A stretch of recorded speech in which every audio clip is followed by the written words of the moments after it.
Bir də necə sual gələ bilər bizə? Bu tipdə də suallar gələ bilər. Onun da rahat yolunu deyim. Deyək ki, bizə belə bir fərd verir. Böyük A, kiçik A, böyük B, kiçik B, böyük C, kiçik C. Genotipli fərdlə kiçik A, böyük B, kiçik B və kiçik C, kiçik C. Genotipli bir fərdin çarpazlaşmasından böyük A, kiçik B, kiçik B və böyük C, kiçik C genotipli fərdin alınma ehtimalı neçədə birdir? Və yaxud da ki, neçə faiz bu tipdə genotipdə fərd alarıq bu çarpazlaşmadan? Bu məsələnin həll edilməyinin iki yolu var. Ya biz uzun yolu seçərik, bir Pennet cədvəli qurarıq, hər iki fərddən qametlər alarıq, sonra o qametləri çarpazlaşdırıb oradan bir nəticə çıxararıq ki, bu iki fərdin çarpazlaşmasından bizdən soruşulan genotipdə fərdin alınma ehtimalı neçədə birdir və yaxud da neçə faizdir. Ya bu yolu seçərik, ya da ki, yenə daha rahat yolu seçərik. Burada necədir? Hər iki fərd 3 əlamətə görə fərqlənir. Birinci əlamətə görə birinci fərd, baxın, birinci əlaməti böyük ya kiçik yanı, ikinci fərdin yenə birinci əlamətini çarpazlaşdırıram. Monohibrid çarpazlaşma aparıram. Alıram buradan böyük ya, kiçik ya və buradan da alıram böyük ya.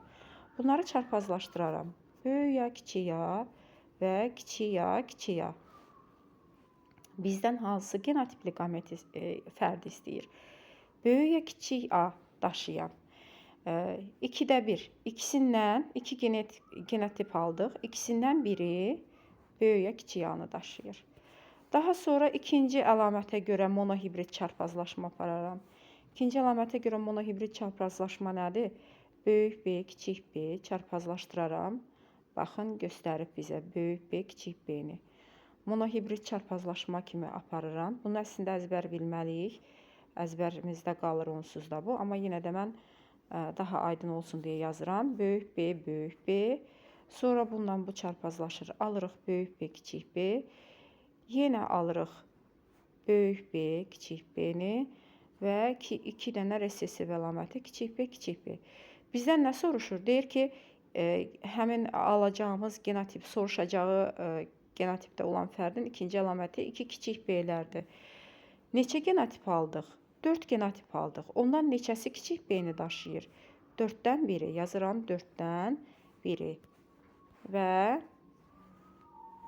üçüncü əlamətə görə, hətta mən rəngi dəyişim, burada çox qarışıq düşməsin. Üçüncü əlamətə görə böyük C, kiçik C, kiçik C, kiçik C. Yazaram. Böyük C, kiçik C çarpazlaşdıraram. Kiçik C, kiçik C-ni, düzdürmü? Mən buradan alaram nə? Yenə monohibrid çarpazlaşma kimi çarpazlaşma apararam. Bu da verəcək bizə kiçik C-ni. Çarpazlaşdırıram, alıram böyük C, kiçik C və kiçik C, kiçik C. Böyük C, kiçik C tipli genotipin alınma ehtimalı yenə də 2-də 1-dir və bunları bir-birinə vuraram, alaram. 2 dəfə 4, 8, 8-də 2-yə vuraram, 16-da 1 alaram.